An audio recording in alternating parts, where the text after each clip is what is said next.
Noordewien. Omroep Friesland. Noordewien. Met Willem de Vries. Kom verder.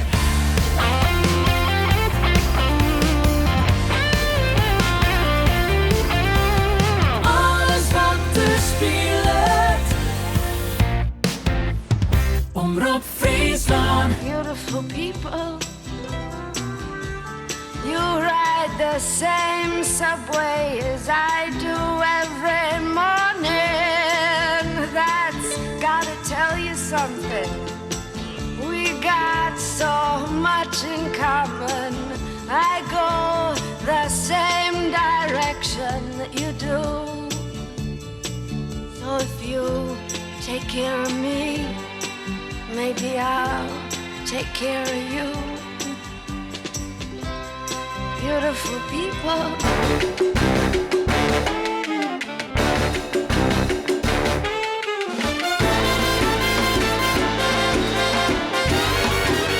Dit is Noordewien. Goeie, en welkom bij Noordewien. Je hoort bij mij een bijzondere gast onder de tafel. We kennen hem als kunstenaar, dichter, maar lekker schreeuwer. Hij komt uit Drachtenwijk, zijn naam is Jan Ketelaar. Ik vind het mooi dat hij er is. Welkom Jan. Ja, mooi te wezen. Meestal vreeg de mensen even hoe het mij is, maar Doos zei ik wil eerst eigenlijk wel wat vertellen eigenlijk, hè, voordat we beginnen. Nou, ik dacht voor ik debat om mezelf begin te zeurden hoe van alles, dacht ik kan misschien de toon zetten voor het gesprek. Ga je gang. Dank u wel. Zo, er is van alles aan de hand wat heel slim is, in de wereld en overal. En dat kerst dus ik gewoon als een soort gespreksonderwerp houden, met er over te gaan en het daar dan verder bij te litten. Maar ik hoop heel wat dat ik mezelf, dat ik een beetje aanleer en aanleerd ha om te proberen iets te litten en daar dan iets oors voor te doen. En bijvoorbeeld als het voor diezelfde opkomst, en dat kan. En dat mag ik, en dat is goed. Maar dan gaat het vaak zo dat mopke, dat maakt even in het Nederlands, van Henkie, die komt bij de mentor en die zegt, meneer, ze schelden me steeds uit voor schele Henkie. En dan zegt de mentor, wat kan jou dat nou schelen, Henkie? En dat is een beetje de vraag in het lied. Maar wat ik ken, dat is een gelukkig maken is gelukkig zijn. Ik wil net zeggen dat ik meestal wel ook al maatje. Maar goed, er is een gedicht dat komt uit het Duits. Ik ben de naam vergeten. De vertaling is van Willem Wilmink. En dat had ik een beetje vergriemd. Ik weet het net maar helemaal goed. Maar het gaat als volgt. Een varken pijnste vol verdriet. Men moet mij niet. Men mag mij niet. Droevig. Zeer droevig is mijn leven. En heel spoedig wil ik hier vandaan en zwerven gaan langs onbekende dreven. Het varken zag een geitenbok die steunend leunde op een stok en ging de reden vragen. Ach, sprak de bok vermoeid en droef, er viel een baksteen op mijn hoef. Zal ik u dan maar dragen? Er zat een kat op het trottoir zo miserig te miauwen. Geldt volgens uw filosofie dat wat voor 2 geldt, ook voor 3, wil dan ook mij versjouwen. En eens sprak, mag ik ook mee meneer, want mijn 2 voeten doen zo zeer. En dat is best, sprak het varken goedig. Moraal. Als men je nodig heeft, weet je tenminste dat je leeft, dus draagt elkander moedig. Dat is zo praat.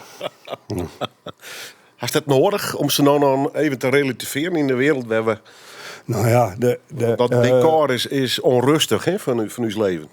Probeer eens te begrijpen, met te begrijpen waarom het zo is. En dan probeer eens er wat om te dwaan, omdat het mij vals stampt best.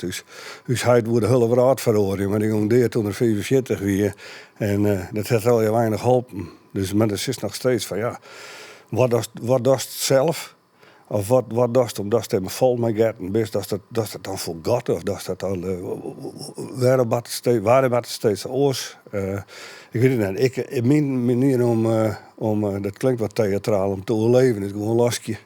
Dan denk ik bij mijn hand En dan maak ik wat en dan word ik blij van. Maar de wraad, het is onbegrijpelijk hoe de wraad... Maar ja, we gaan er op uit hoe het thuis komt. Via het nijs en via alles. Het is natuurlijk een hele grote saaie kluut op de wraad. Van al die mensen die gewoon niet en drinken, maar een leidje en hun teert veel en deeg. En dan krijgen we alles helemaal in de brand stiert. Dat is natuurlijk net zo. Maar het is te gek voor woorden dat nou nog altijd in last van alles van Gaza en ook dat ik gewoon 20.000 ben per dag deeg van honger en ziekte. Gewoon elke dag weg. Hè. Terwijl het net dat goed, is, hè? nou, er is van alles te vol. Hè. Alleen het wordt net goed verdeeld. En dan zit ik zelf met mijn probleem. Ik krijg 2 grote beelden verkocht. Of eigenlijk 4. En dan Jerkus Heidsussen. Alles wat je te veel hebt is gestolen van de armen. Weet je wel? En dan komt het direct met diezelfde in conflict. Dan denk ik, ja, ik moet er wat mee doen. Nou, we staan te proberen. Maar als mijn reden val ik te volle praten. Nee, hè, maar, ik wil graag die verhaal jaren. En ik maak het wel even taliacht zien. Hij wie dominee. Ja. Een nogal idealistische dominee. Was het al een beetje onjuist. Ja. Hij is vrij jong verstoord. Ja, vroeger hadden ze leuk bij Zuid-Sjerken. De zangbundels gingen soms tot Sjerken. En dan zeiden ze van, dat mag u niet zeggen. U bent een communist. En dan hadden ze ook uit de zaak. Weet je wel. Dat is natuurlijk gekkenboel. Maar ik had er wat toe lezen. Het wonderlijke is hoe de tijd soms draait. Dat je hij op een gegeven moment pleit om maar uit de NAVO te stappen. En nu staat dat weg ter discussie. En hebben we het wol neder, net neder. Dan denk ik wel, ben we nou helemaal niks opsketten. We zijn nog steeds bang voor de Russen, blijkbaar. Dan gaan we weer. Ja, het is wel zo dat in tussen 80 en 85 gong 40.000 ben per dag. Dat is nou nog, maar dat is nou 20. Dus de helft beter worden. Ja. Maar het is nog altijd, als het ongeveer 300 keer 20.000, dat is een sist op 6 miljoen. Dat is precies het aantal wat uitvoerd is in de oorlog. Maar dat gebeurt elke keer, weet je wel. Maar het gaat altijd weer daardoor. En dat vind ik prima. Maar het is wat nou gebeurt, we leven in waanzin. Is die kunst een reflectie daarop of een vlucht? Nou, beide. Beide. Ik probeer te tekenen met mijn hand en gewoon het beeld wat ik in Halvert maken heb voor een wachtje op Hege Wetter is echt. Die prachtige beelden. Nou, ben 2 dames die staan naar de zeekant te zien. Ja, maar dat is ik. Dat is een ziekje naar balans en dat gaat door uitwisseling. Dat het ja. Ik doe mijn best. Ja. Nou, dat is al heel lang. Ja. Nou. Ik ben eigenlijk nog maar. Ik ben in 2002 afgestudeerd aan Minerva. En daarvoor. Ik maak er nou zo'n andere band van, maar daarvoor maak ik een helemaal andere band van. Dat is nog wat squallen gewoon, een opleiding. Ja. Kost het gewoon net vinden? Nee, ik had nooit vinden gekend. Nee, en ik hier naar de basisschool, naar de legerschool. Ik voort naar de ambachtsschool matten.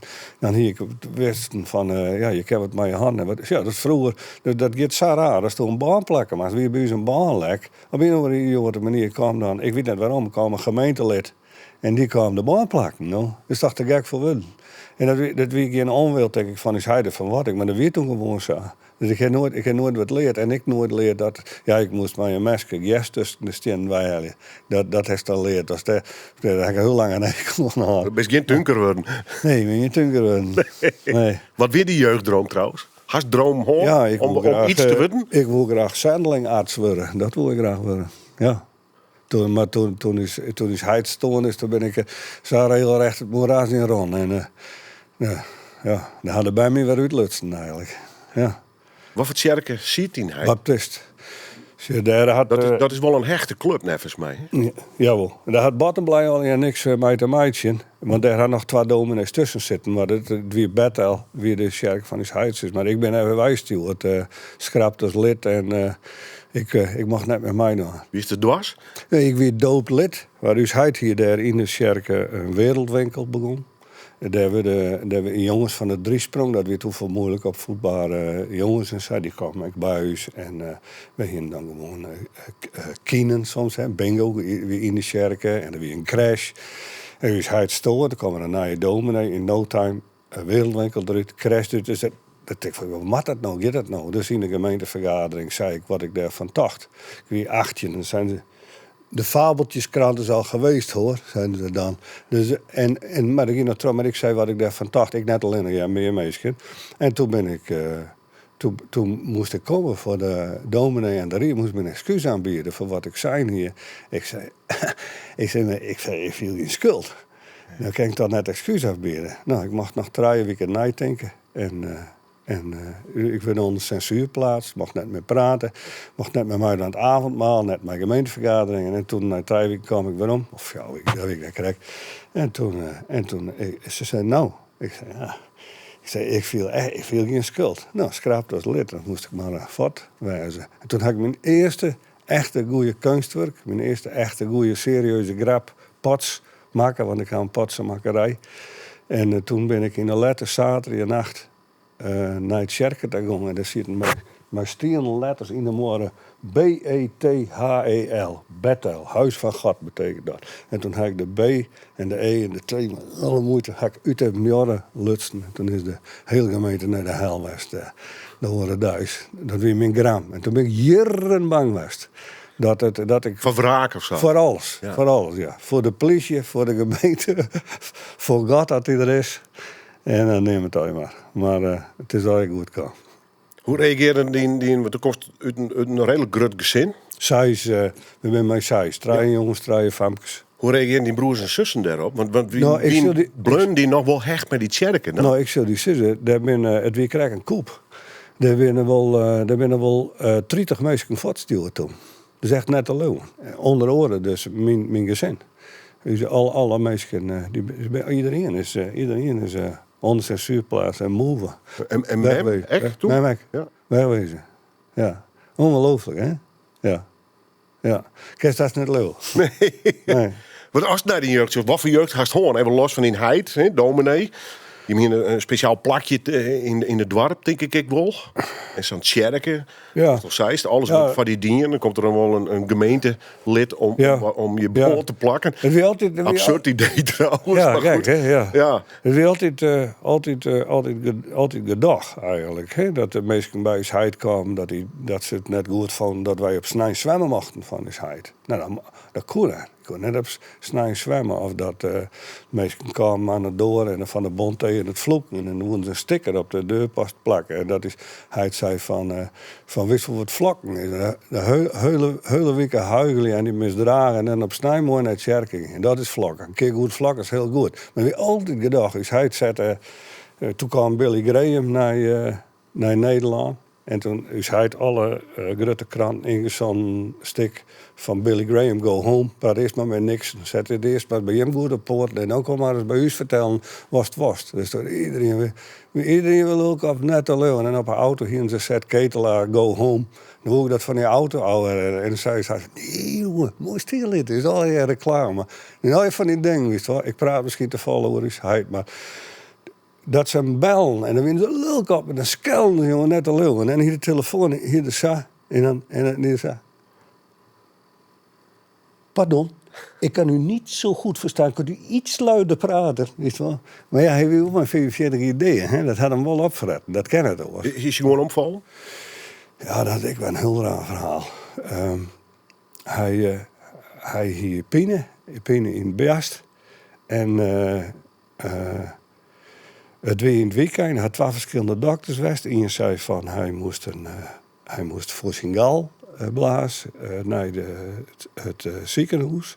Die oren wieken.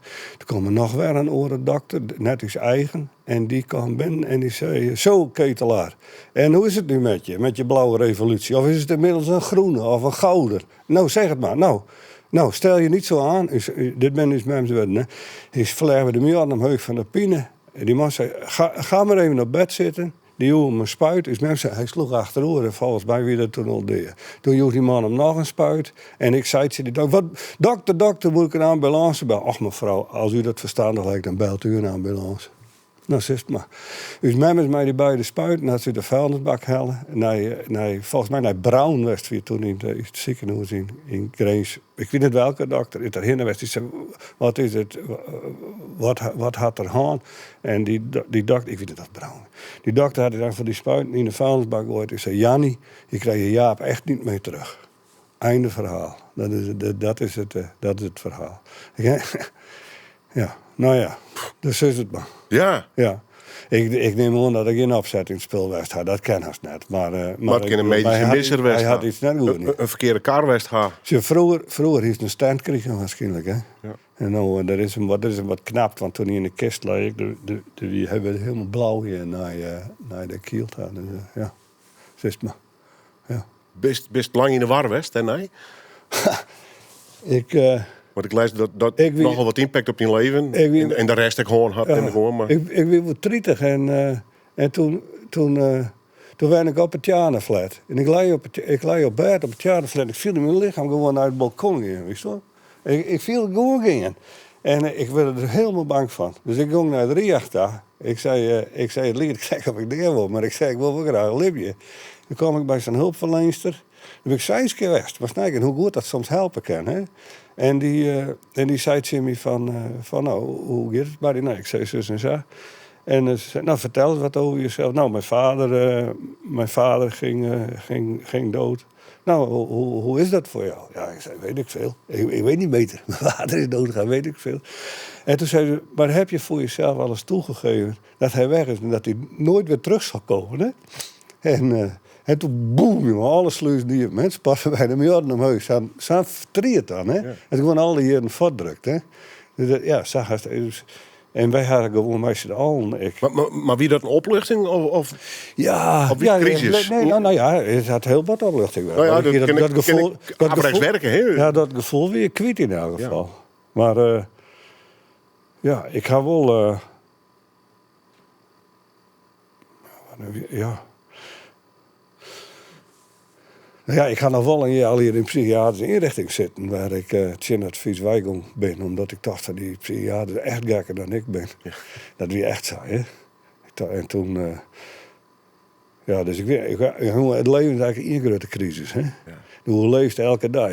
Dat klinkt wat theatraal, maar dat moet gewoon elke dag gewoon. Ja, er is een Nederlandse filosoof helaas, die leeft niet meer. Die prachtig mooie definitie van het leven. Het leven is een gedoetje, zei hij. Ja. Elke dag wel gedoe. Ja. En zo is het. Ja.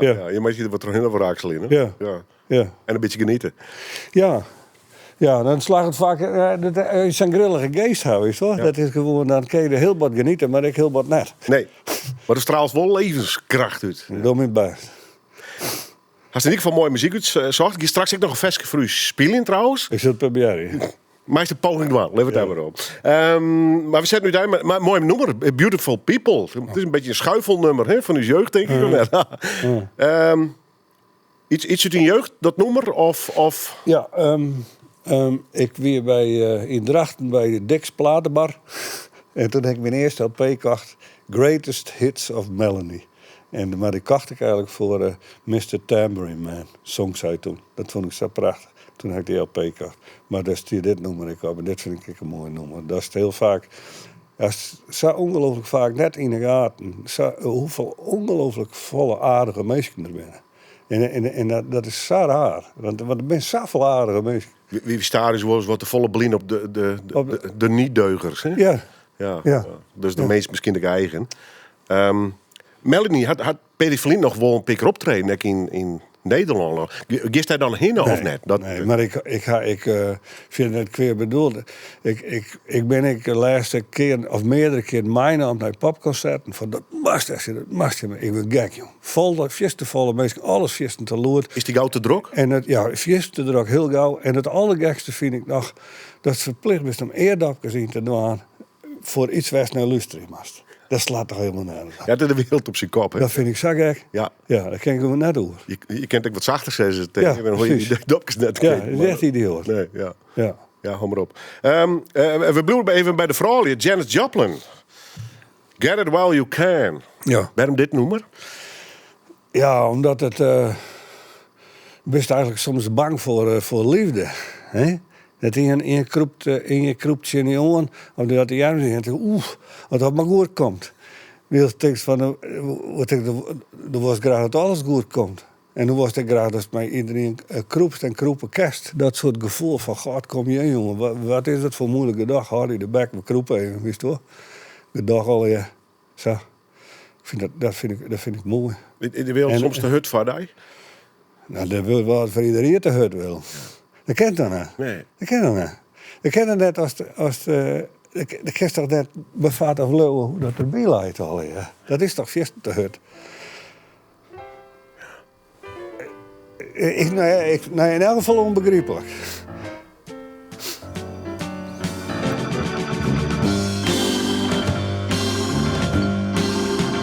In this world, if you read the papers now, you know everybody's fighting on with each other. You got no one you can count on there, not even your own brother. So someone comes along, he gonna give you some love and affection. I'd say get it while you can, yeah. Honey, get it while you can, yeah. Hey, get it while you can. Don't you turn your back on love, no, no. Don't you know? Janis Joplin, Get It While You Can. Zit op het muziekleesje van mijn gast van Joert, Jan Ketelaar, kunstenaar, dichter, schreeuwer. Ik neem het ook maar even levensgenieter. Maar ik een man die het omheen short en een verraadje en komt die het onrustig is. Het looks die aan. Kist hij er wat voor afsluiten? Dan als de eendrachten in bezig bent met die projecten van die of net? Ja. Kist het look figuurlijk redelijk Nou dicht ja, slaan of net? Het medicijn en recept is werkje. Ja, dat zei ze al heel lasje. Ik probeer je in elk geval één krant te lezen. Wij lezen de krant op sneun, maar meestal kom ik daar net eens een dag. En net meer in journaal per dag. Of per week eigenlijk. Ja, en wat je werkt zo iedereen mensen in Noord de hele dag op zo'n smartphone. Dost u dat echt of Nee, niet? ik heb geen smartphone. En social media en dat hele... Ik doe wel Facebook. Dat wel Facebook. Ja, Mag maar nog. daar heb ik een hele product van. Ja, hè? Ja, nee, ik steek er wel de volle tiert in, denk ik. Maar, Maar dat zit nog wel in de goede algoritmes of net? nou, ik krijg eigenlijk...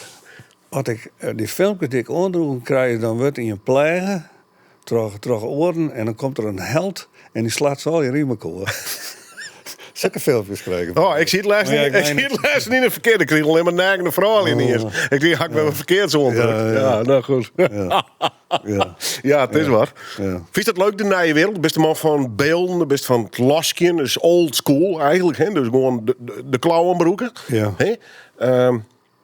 Maar er is ook een hele digitale tweede wereld ontstaan. Hè? Ja. Met imago's en Instagram en WhatsApp en alles, neem het maar Ja. even op. AI, zien we er heel bot. Ja. Is dit even hier of denk je, nee... Ik hier een beeld bedacht van een mens. Geen man en geen vrouw, maar een soort een heel mens. Wat dan die als een voetballer, en dan moest dat ongeveer 6 of zo meter hoog worden, als een voetballer een bandje ingooide. Als een voetbal, een baby.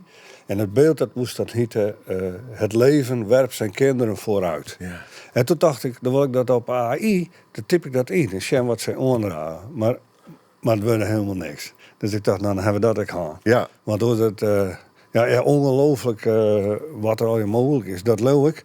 Maar Vind je dat nieuwsgierig? Prikkelt het zij?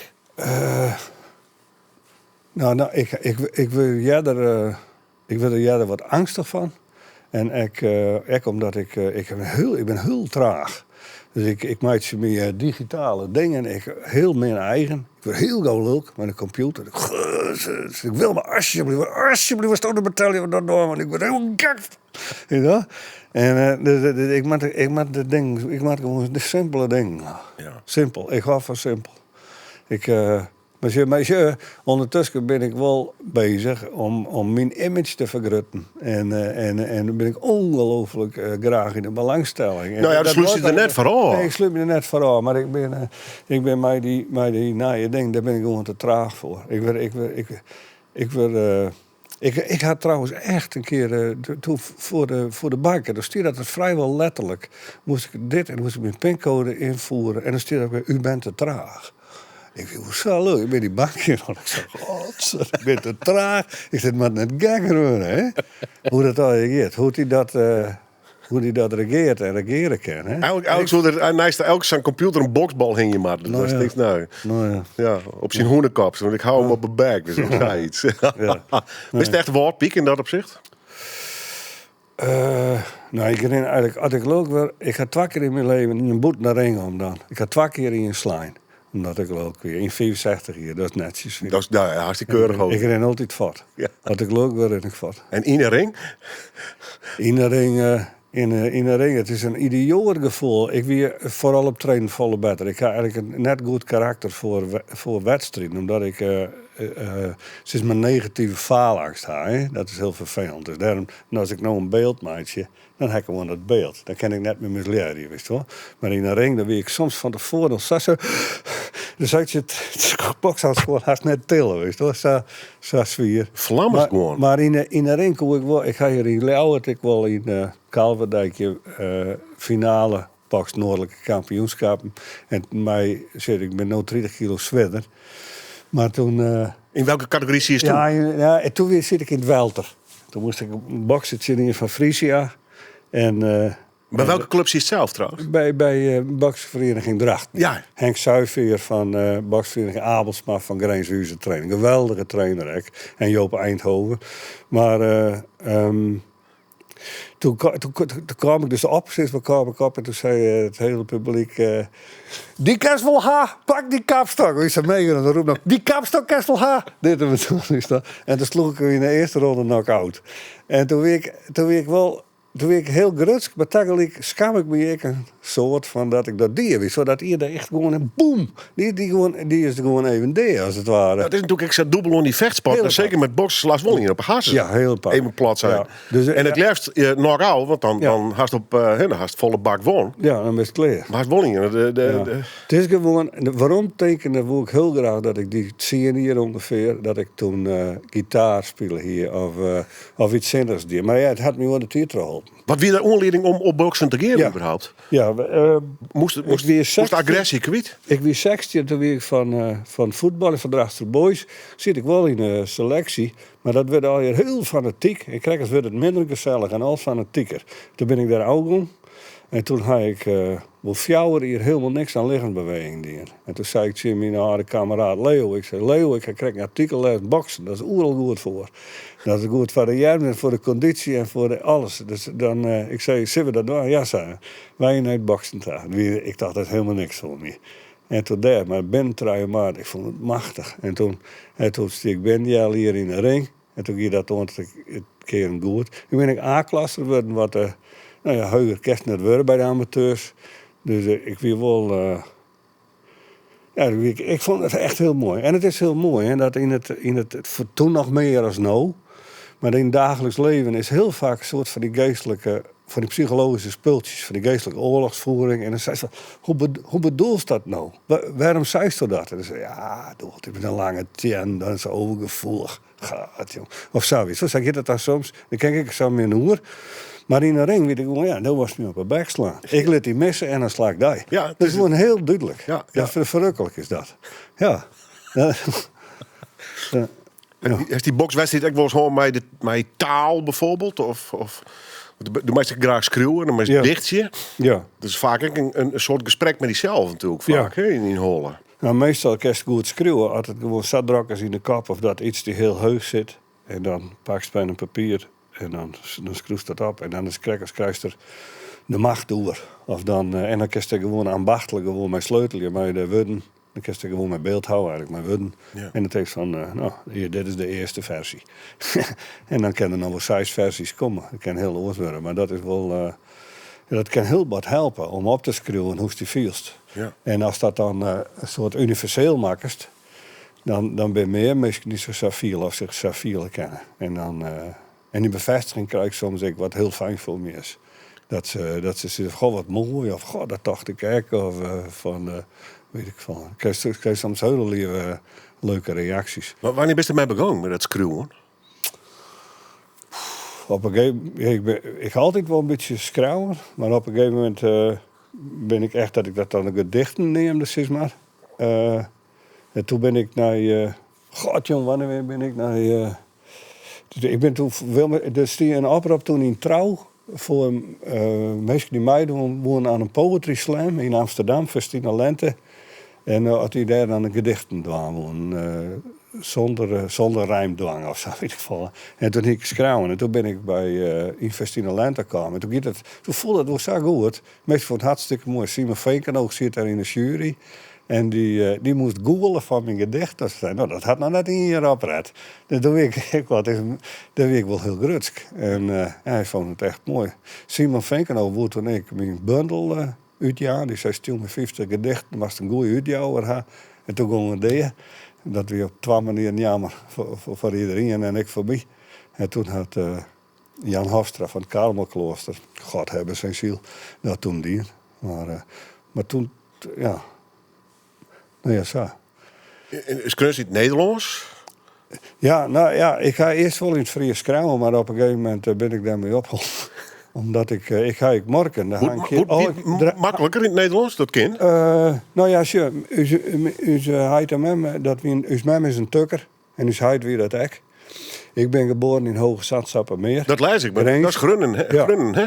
En, had hij daar eerst 10 als dominee? Ja, dus hij had eerst in Tweede Mond, Tweede Exloermond had er staan. En toen in Hoge Zandstappenmeer, daar ben ik geboren. En toen ik een heel jaar weer, toen ben we naar Drachten, wilde berop in Drachten. De kwadij voor een Grenzer accent dus. Ja. Oh nou, ik kan wel Grenzen, ja, een beetje.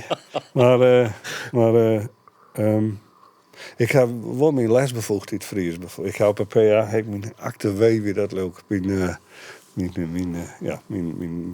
hoe heet dat? Lesbevoegd in het Fries wel. Maar het Nederlands leidt je beter of is er gewoon succes mee eigenlijk? Kost er wat verder maar komen voor? Nou, ik zal die zeggen.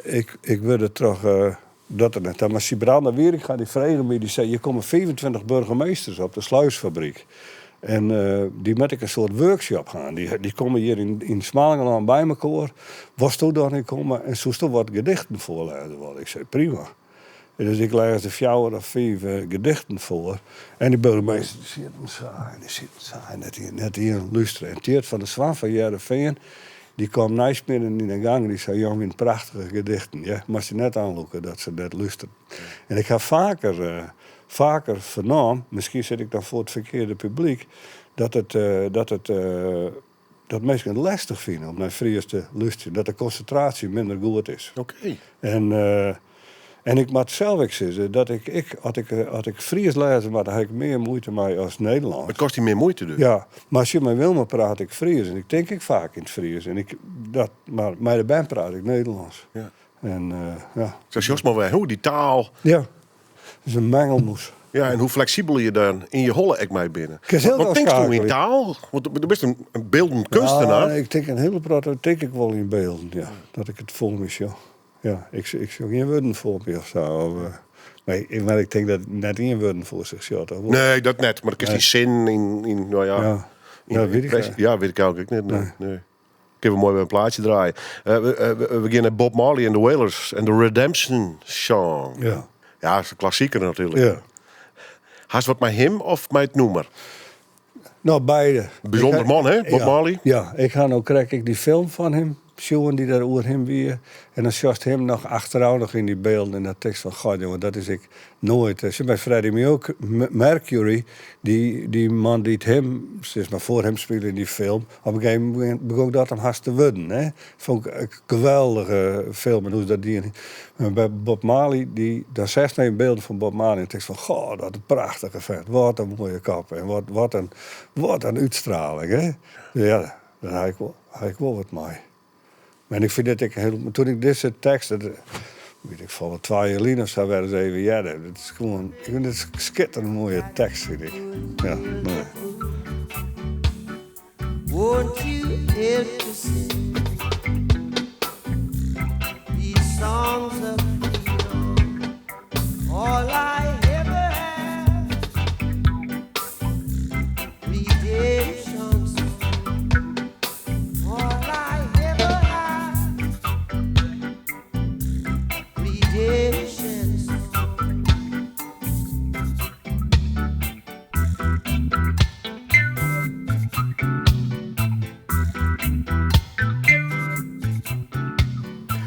Bob Marley en de Wailers. En ja, intussen een klassieke song, zo neem ik het maar even.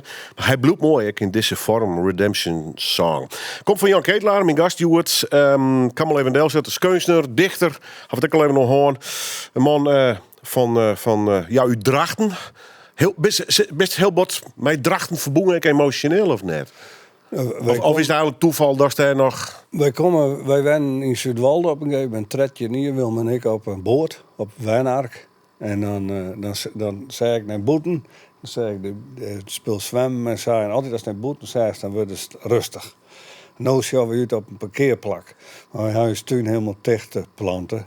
Maar Wilma die wil graag naar Drachten. En ik wil graag bij Wilma wijzen. Wie kom ik uit Drachten? Nee, daarom. En onze ouders. Onze ouders die leefden nog. Dus je hing je wel wat onder het dorp, zeg maar. En ik vind het, ik moet zeggen van het gaat dan...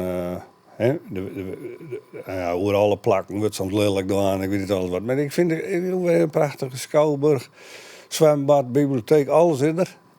En het is, wat ik vind, is je bent net verplicht om hooi te sussen. Maar als het hooi is, dan is dat wel gewoon. Het had een goede, mooie maat. Het is te befietsen. Een goed gevoel bij dus? Ja, ik ben er graag. Ja. Zeker. Ja. Ja. Nou ja, dat mag ik wel zeggen, ze slaan me aan de bek als ik thuis kom. maar nee, het is echt... Nou ja, als keus, dat kan ik me voorstellen dat is soms ook gevoelig best voor de omjouwing. Dus ik maak me er wat prettig bij vieren.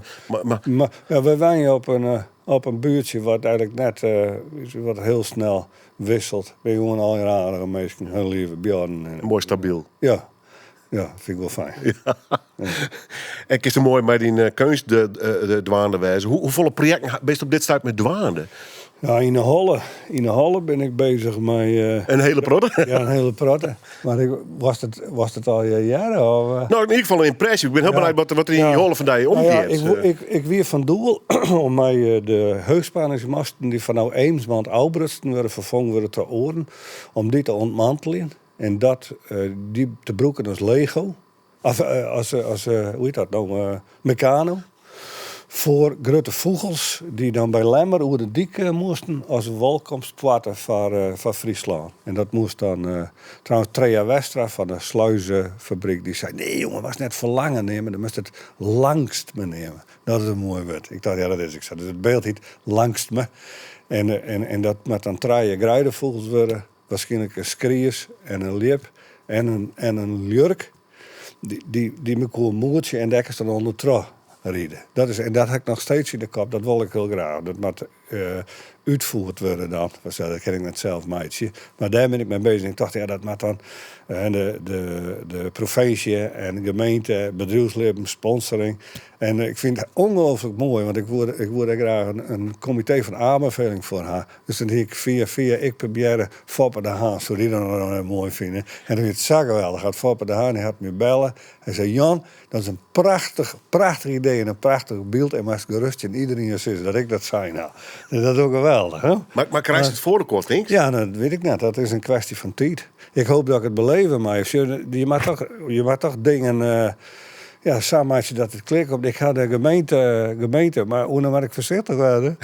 Ik ga gemeente bellen. En dat vind ik wel zo geweldig, hè? Dat ik bel de gemeente en dan zeg ik van, kan ik even praten?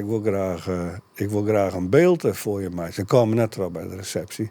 En toen zei ik van, if je denkt, ik bedoelde wat, ik zei, ik heb je beeld meer halve te maken. Zei ze. Nou, wacht je maar even.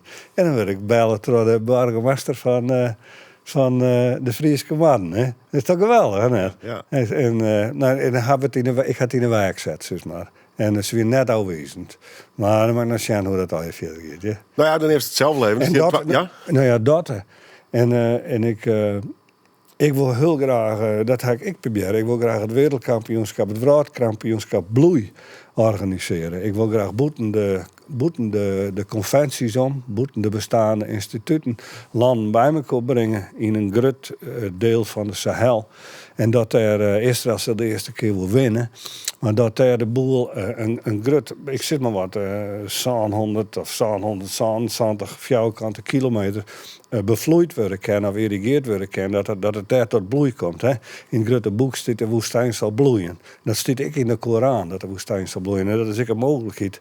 Daar ben ik over overeenkomsten. Dus stel nou voor, dat is een aanleiding ben bedenkenkoers voor alle ellende. En dan zei het van, wij nog een stuk van de Sahel, waar altijd weer omkeert, altijd dat gezeik is van het platgoed slaat niet aan, misschien de van de honger, droogte, dan we dit, dan we dat. Dan zei het van een stuk daarvan, dat we een wereldkampioenschap van 4 jaar lang, en daar laten we de boel bloeien. En dan eventueel na 4 jaar dat we het wereldkampioenschap voetbal, dat is heel goed. Maar dan,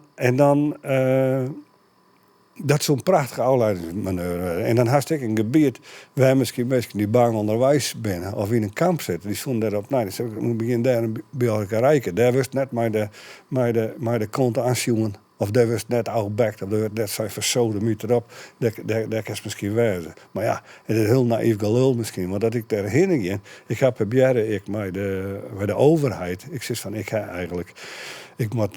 ga zien van Mali. In Mali is een hele mooie grote punt. Je rent er vanuit de Sahel de Sahara in. Ik dacht, daar zou dat machtig kennen. Daar ben je meestal haast. En dat zou kennen. Maar ja, ik zeg, ik ga eigenlijk een tolk nodig, chauffeur, bodyguard, alles in één. En dan wil ik daar graag zien en vreden van hoe goed is dat idee. Maar dan hebben we heel sterk ouders die dit kennen. De vierste gevaarlijk was ontvoerd, was dit, was dat. Dus nou, eigenlijk ben ik gewoon... Ik ga gewoon eigenlijk ze durf aan het verzamelen om toch te dwaan of een oorplak te zieken. Maar dit is zo'n ideale plek. Maar het is een heel mooi punt van Mali. Nou ja, daar ben ik over aan het denken. Daar ben ik mee bezig. Toen was nog, mee horen we steeds de droom. Nou ja. Kijk, maar die beide prachtige beelden op de Zeedik. Ik bedoel, dat vind ik toch al een stap om dat voorkort te krijgen. Ja. Ik bedoel, dat ben al... ik zei de beste ook de tweede. Iets Wils, maar met zijn tempeltje bij Verwert. Ja. En toen wist de tweede Fries die erin slagen is om op die Zeedik wat te krijgen. Ja. Dus maar dat is voor Joop Mulders verdiensten, ja. Ja, die krijgt het maar toch. Je gaat met z'n allen dat project er zijn en het is slagen. Ja. Ja. Dat maar je wel van waren te droom. Dat is wel geweldig, ja. Daar ben ik ongelooflijk blij mee. Ja. Hoe wie in boom met Joop? Joop weer hier in Drachten. En om een ierbrengt te doen. Of een beetje lauw. En om een ierbrengt te doen, toen ben ik op mijn afstap. Ik zei, dat is in New York. Dat is het New Island Festival. Van de betrekkingen 400 jaar tussen New York en Nederland hebben. En ik zei, ik ga een heel mooi beeld. De staat van Nederland. Ik zei, en dat moet daar eigenlijk in. En eigenlijk zouden we dat daar bij Sotheby's verkeepje matten. Ik zei, hoe ligt het dat? Hij zei, prachtig plan, zei hij. Dat is geweldig, hè? Ja. Toen is de vriendschap groeid, maar dat beeld is naar New York daar west. En toen hebben we eigenlijk altijd contact gehouden. En toen wilde hij graag dat beeld ik naar overal ha. Maar ik zei, jongen, iedereen had dat beeld als jongen. Ik maak je een nieuw beeld van. Die wacht je op Heegwetter. Daar werk ik gewoon. Nou, graag, zei hij. Maar ja, ik dacht, dat had ik in 2 jaar kleren. Maar dat allemaal, dat zie je niet door, hè. Maar al die tijd hebben wij altijd contact gehad. En dan... je op weer een swings, ja. We hartstikke lief. We hebben heel aanwezig met de studie naast die. En ik wilde altijd proberen om een soort indruk op te maken. Ik werd gedicht voor was dit en dat. En we zwetsen. En we gewoon stil, weet je toch? Daar werd ik soms heel onzeker van. Dat het een soort swings. Maar we missen hem. Ja, maar we had heel goed gehad. Nou ja, en zijn lidmaatschap maar duidelijk wijs. Net alleen oeral, maar bijvoorbeeld dat hele sense of place verhaal natuurlijk. Ja. En die beide beelden daar. Ja, nou ja, ik ben heel bereid. Wendy Goren, die had de kapper voor bij Sense of Place. Dat vind ik heel knap. En ik moedig, want dat is, er moest nog wat vechtje hè, om het kleer te krijgen. Want dat ben net vol, hè. Maar er zijn echt mensen die zeggen, maar al die rotzie op het dik en hoe heet dat, horizonvervuiling en flikker op met die banden, weet je wel. Je moest volgen, gewoon rustig trokken. En dan denk ik van, ja, ik bedoel het goed. En zo'n iets denk je kan er steken, weet je wel, op zo'n grote dik. Ja. Maar, ja. Nou goed, het is smaak, maar ik vind het prachtig. Dus bij deze, mooi steenletter. Begin plaat draaien van Christ in Concrete. Ja. Local Heroes. Ja. Alweer we er met beiden in het voorbetekenen wel oorings dat dit is een band die eigenlijk volle verder komen matten hier eigenlijk. Ja. Zwint goed genoeg, intrigerend. Ja. Een skerig verhaal, goede muziek. Het is wat hingenbleund tussen scrapjes. Ja. het nummer Don't Forget Me give it draaien. Waarom dit nummer? Of zei ik wil gewoon iets van Crying Concrete? Ja, nee, maar ik vind dit ook een heel mooi nummer. Ja. Ja. Ze hebben meer mooie nummers. Maar ik vind het een heel mooi nummer. Het is ook heel menselijk. En dat is goed contact met Jan Kuipers, hè? De jonger. Ja. We hebben sinds... we hebben mij op de PA zitten. En... ik weer echt, ik vond het zo geweldig. En dat die man die muziek maakten. En toen won ze de liedse prijs voor Snake. En toen speelden ze bij de VPRO. Ik dacht, god jongen, dit wordt hem heel... Ik had nooit begrepen waarom hem dat net worden is. Maar Jan, toen ik wen op het jaardagsflat. En toen al lindig. En dan kwam Jan bij me. En dan hier de gitaar mee. En dan speelde het soms heel mooie versjes. We hadden heel goed gaan. En we hadden heel goed. Ja, ik maak graag goed, Jan.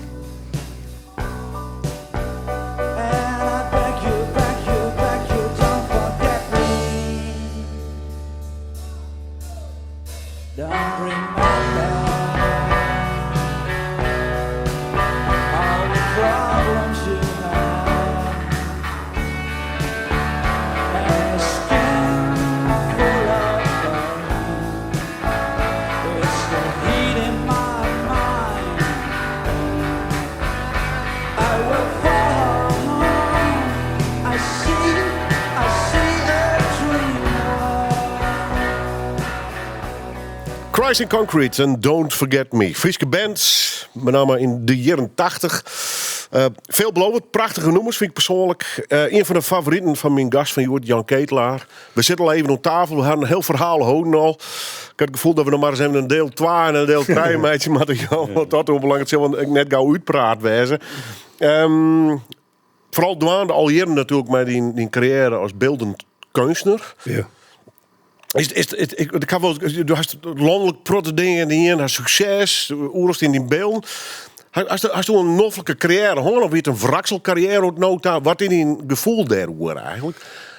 Nou, ik ben in 96 volgoed volledig arbeidsongeschikt verklaren. Omdat ik volgens de heren en dames geleerden het spoor. En ik zei, dat is net zo, ik ben net arbeidsongeschikt. Ik ga geen uitkering arbeidsongeschikt. Uitkering, mijn vrouw Wilma, die heeft me altijd droegen. En ik had toen nog wel vragen van, kan je me dan helpen om...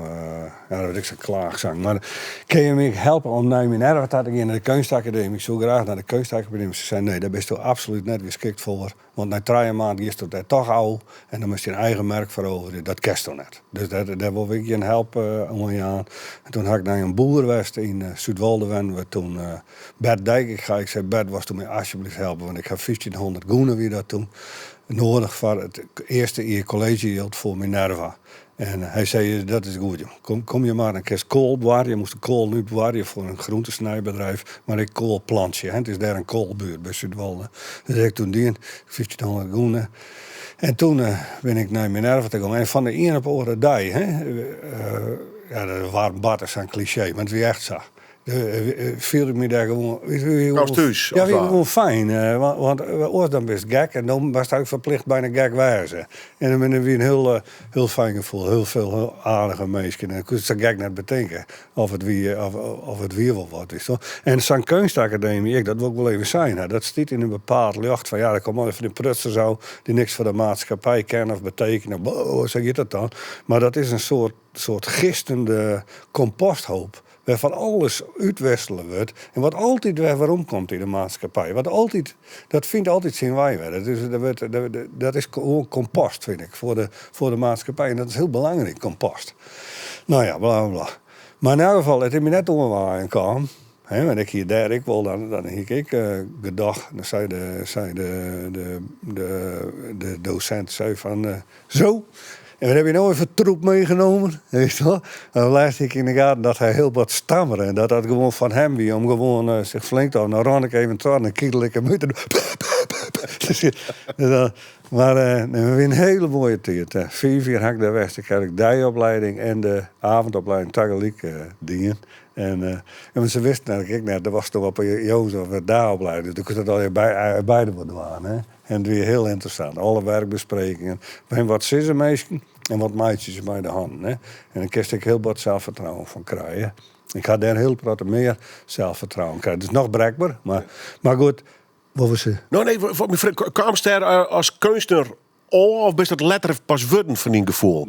Wanneer kwam dat moment dus voor jezelf dwars te zeggen, ik ben Jan Kedelaar en ik ben kunstenaar? Ja, dat zeg ik nooit van mezelf. Nee, dat ja, nou ja, daar heb ik gehoord. Ja. Ik had het gevoel dat hij nog steeds meer om verrakselt. Ja, nou, nee, maar ik ga op een gegeven moment in mijn thesis maar staan schreeuwen. En daar heb ik eigenlijk inzet van Jozef Beuys. Die had zijn van iedereen is een kunstenaar.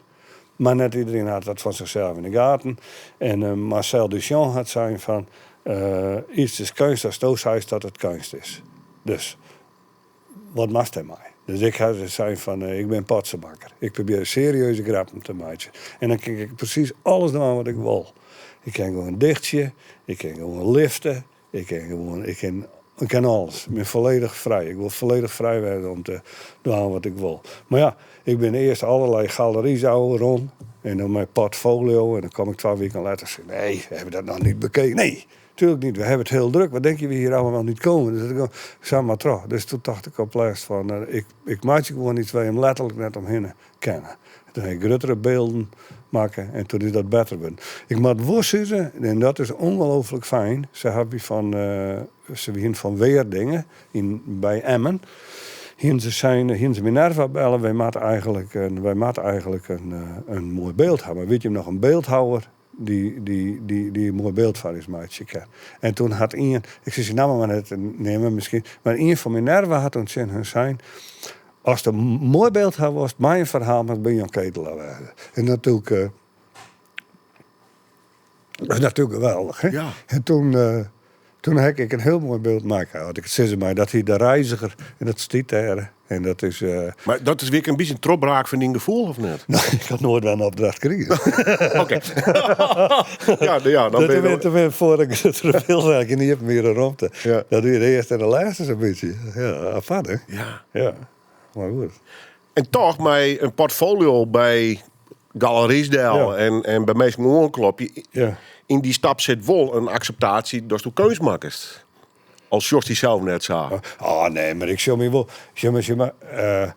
Ik maak je dat verschil net tussen. Want ik moest dan op Minerva wonen ze in die ballotagecommissie gaan voor het aannemen van studenten, ja of nee. En net nijdig maar tijdens al als student. En dan zei je, is goed, maar ik let iedereen daar. Iedereen waar je komen en dan moet ze in en hier, dan kan ze het weer maatje of net. En dan gaan ze weer voort. Waardoor ze het dan net vol. Ik ga een hekel aan ballotage. Ik ga een hekel aan hekken. Ja. Dus ik vind het altijd vervelend. Nou in Drachten wordt hopelijk weer een nieuwe kunstroute opzet. En, maar dan hoop ik gewoon dat ze iedereen in taal letten. Dat beweegt mezelf gewoon. Waarom was het een ballotage? Het moet zichzelf uitselecteren. Ja, denk het wel. Ja, maar gewoon. Ik vind iedereen moet gewoon de mogelijkheid hebben om zich te presenteren. Misschien ik wel naïef, want misschien ken het wel helemaal net. Nee, maar ik vind dat gewoon vervelend, hè? Dat komt misschien. Ik ben ook het van militaire diensten. En ook het voor dat. En weet je wel, voor squalhouse en altijd. Het is nooit goed, weet je wel. Dus ik vind het gewoon vervelend dat mensen ook er ergens voor. Want dat is het eigenlijk. Ik hier in Loud regelmatig langs een bankje, die is toch toe bakken. Van de beurzen dat, hè? Ja. Die gevoelsmiddag ook nog steeds van die? Of hast u dat de wereldjong en Max die er even met druk om? Hoe gist u mij horen met die werk om? Ik ben ongelooflijk blij dat er staat. En dat ik me regelmatig, dat er meisjes op zitten. En dat meisjes het fijn vinden. Nou, ik heb net wel eens duidelijk. Ik denk, zou hij hier nog wel eens komen van, die is van mij? Ja, ik krijg soms foto's van mensen die erop zitten. Ik zeg, ik heb weer even op die bankje zitten. Dat maakt me heel blij.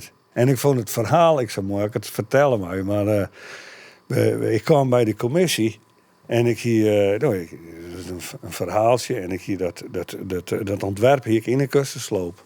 En ik heb wat praat, ik zei en dan is dit het ontwerp. En ik zet dat sadel van die bladeren zo om elkaar rond en toen zei hij stil.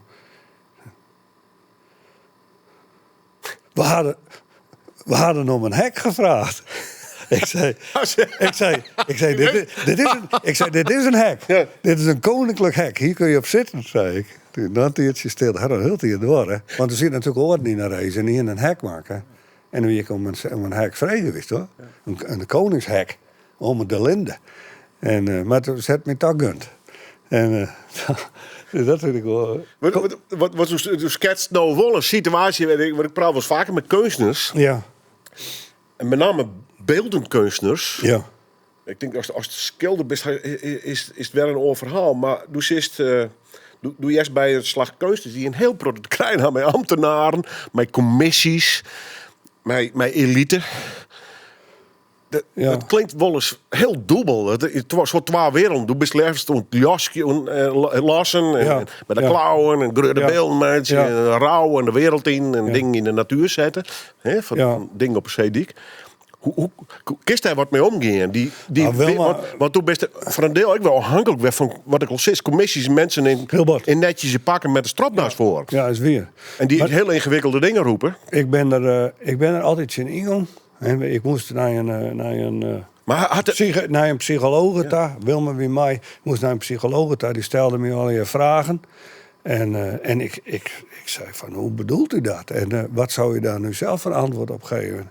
Dat is toch wel een hele vreemde vraag die u daar stelt. Die vrouw die net zie met een razend leuk. Ga weg! En die stuurde me voort. Toen zei Wilma een lettertje me van... Moest ik een beetje paste antwoorden aan. En een beetje... Moest je een beetje vroeg. Ja, maar ik zei dat die toch uitermate raar. Ja. En toen... Dus dat had ik altijd wel heel bad aan.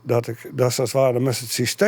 Dat cyanine. Dan moest de roest en de raden en wijze zon in de machine. Dan moest het cyanine, dan moest vechten. Hè? Nou, zit in heidien. Maar dat doe ik nog niet meer. Had wat dingen? Nou, ik had het proberen. Maar dat systeem dat krijg je er net onder. Net als in de film.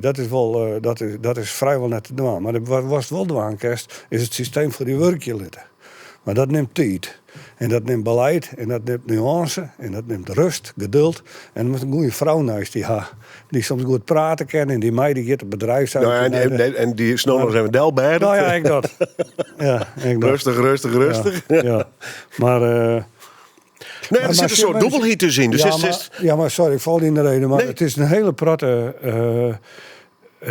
je nou wat ik het niet zijn had, van ik ga nou fjouwe grote beelden verkocht. Maar oors, dan weer ik iets meer pusherig soms ik. En dan bel ik soms echt meestal op. Ik zei, dit is de afdeling agressieve colportage van Potsenmaker de Ketelaar. U hebt toen op die verjaardag gezegd, ik moet echt eens iets van je kopen, Jan. En dan wordt het nu tijd, vriend. Weet je wel, dan moest soms wat en vecht ik. Maar ik bedoel, ik verkeep je. Wij hebben hier leeft ik van dat ik de meeste binnenkomen en iets lieds keepje. En Safla liet ze denken dat wij gewoon genoeg in om van te leven. Hè? Wij leven nu een hier of het zien, denk ik, van mij. Maar Wilma had altijd de tuin draait. Hè? Maar ja, maar dat ik dus in die zin heb ik mijn overheid. Ik heb geen uitkering of ik heb geen ding of zo. Ik heb mijn overheid niks te krijgen. Behalve als ik nou wat wil, dan moet ik dat te meer te gaan. Maar ik ben nou rustiger geworden, denk ik. Ja, want toen vertelde je bijvoorbeeld een opdracht van justitie. Ja. Dat is toch wel een officieel ministerie. Ja. Ja, maar dat is ongelooflijk. Die komen bij mij. Hè? Ja. Die zeggen, Jan Ketelaar was toen ik voor u eerst kom, dan krijg je een prijs, maatje, een landelijke prijs. Dus daar hoef ik net voor te vechten dan of zo. En dan kiest eigenlijk wordt in eigen normen. Helemaal vrij. Ik ben helemaal vrij. Dus dat vind ik nou ook heel spannend. Omdat het ministerie is van Justitie en Veiligheid. Ik krijg aan van hun te jaren waar die prijs hammert. En dan kan ik daarop reageren. En hoe ik zelf wil. Dat is heel spannend. En dan krijg je wel genoeg vrijheid om... De volledige vrijheid heb ik. Maar als je het kent dus aan, zeg in. Dat wat ik maak had. Dat delen we net uit. Dat doen we net. Dat risico ren ik straks, eventueel. Ja. Daar ben ik net op uit. Maar dat is part of the game eigenlijk. Ja. Fascinerend. Ja. En dan zei ik, ik krijg geen uitkeringen wat. Maar ik geloof dat de envelop van Drees... Ja. Waar die komt de eerste? Ik had het vroeger altijd verschrikkelijk van. Dat mensen zeiden, nog saffelen hier. En dan ik AOW of zo. En dan belt hier meneer Drees virtueel om. En die had een envelop van die. Ja. Maar nu vind ik dat wel een heerlijke gedachte. Dat ik gewoon dan een soort, als alles goed gaat, een soort doorlopend, gewoon elke maand gewoon samen yield krijgen. Hè? Dat vind ik ook geweldig. Gisteren echt van de stad. Ja, dat vind ik heel rustgevende gedachte. Ik vind die Drees, dat is toch geweldig geweest, dat in leven raakt. Ja, nee, maar kijk even het symbolische natuurlijk. Want dan gist dus Ja, je is bij de old school, bij de oude gast. Ja. Vind je het erg ouder worden? Nou, ik moet zeggen, ik zit hier, zei ik ben 65 geworden in december. En ik kan het net leuk. Ik denk, hoe kan... Je is er net op rekenen? Nou, ik dacht eerst van ik werk in 30.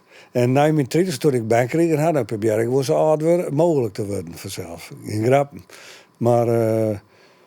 Maar ik bedoel, dat is hoe snel dat al je gaat. Dat is dan 64, dus dat is er net te leuwen. En ik merk nou ook wel dat ik denk van ja, ik heb dat nog wel doen. Hè? Maar god, dat ik nou nog dat bos aan een plantje wil of zo. Of wat ik... dat ding, dat is nou al begint te denken. Ja, nee, dat doe ik nog niet meer. Ik doe eerst dat of dat. Maar ik vind het wel fijn dat ik het helle ga, 64. Maar ik voel nou wel, maar hoe ik me nou soms voel, dan wil ik heel graag 25 jaar jonger, dat ik eerlijk ben. Zodat ik nog meer diezelfde energie hier. Mensen wisten gewoon. En ze zeggen altijd, als de ouder is als 50, is altijd ergens pijn, hè. Maar ik merk gewoon, ik ga nog bij me werken. Anatolie komt de Oekraïne, dat en net daar. Maar ja, dat is heel wat aan natuurlijk. Maar die is 36, jongen. Die, als ik dat zie, en die is nog echt een biatje van. En nou, dat materiaal. En energie, jongen. Ongelooflijk, hè. Nou ben ik ben net afgunstig, maar dan ben ik wel jaloers. God, wat krijg je dan gaan, hè. En maar trouw. Dat red ik nou net meer op. Nee. Maar het ouder worden is net een wrakseling op hemzelf. Nou, ik hoop dat ik het een beetje zo haal, want ik ben zeer tevreden. Nou ja, en zat hij en had nog een plan. Jawel. En dream. Ja. Zo slag je tanks bij die vogels daar op alleen. Ja, ik zou dat echt zo'n ongelofelijke stunt vinden. Dat ik dat kleer krijg. Want er ben vaak nog een gevecht met het systeem, hè? Ja, dat wordt wat. Want ik bedoel, op de dik, die beelden op de dik wil heel wat. Maar nou, dan moet die vogels oer de dik heen. Ja. En dan moet de auto's onder de tror rijden. Dan moeten al die mensen achter bureaus met strikken voor. Die moeten out of the box denken. Ja. En het ben geen kunstenaars, hè? Nou, we zult ja. Wat, de begint een beetje te stramen, hoor. Dat prikkelt hij dus nog. Ja, dat is even shit voor hoe 4 kennen we. Dat lijkt me machtig, ja. Ja, hè? Dat lijkt me machtig, ja. Zeker, ja. Heeft er nog wel al in dus. Ik weet gewoon, ik heb een soort gewoon formule van gewoon rustig traggeriemen en werkje blowen. En dan, ik heb een hele grillige geest, hè. Maar net door drill. Maar de ene dag denk ik van, god, ik zou echt wel deur willen. En de andere dag denk ik, god, dat heb ik een geweldig leven. Dus daar zit ik gewoon in mijn koor. Dus als zij van, hoe is het met je, wist hoor? Dat wisselt de hele dag. Dat is meer iedereen zo. Maar dus, ja, zeker. Elke nacht ik naar een meidje. Ja. Mooi man. Ja. Er wordt nog een nummer spelen. God, zal maar vergeten. Ja, zeg Pabieri. Zullen we het proberen? Ja. Ik ben altijd wat onwennig geweest. Ik weet niet goed weer terug. Als we nee, niet te verhoren. Want als ik nou onwennig ben, dan is dat van die.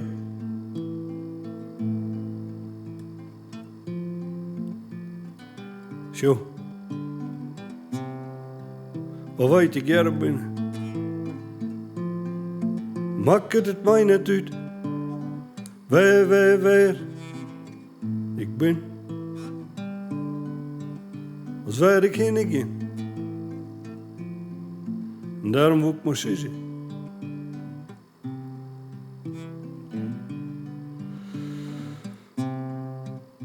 En ik weet wel.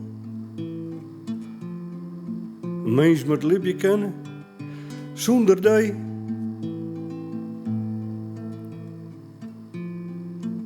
Ik wil maar zeggen, stoot bij mijn best. Als ik bij die ben, maakt het mij niet uit.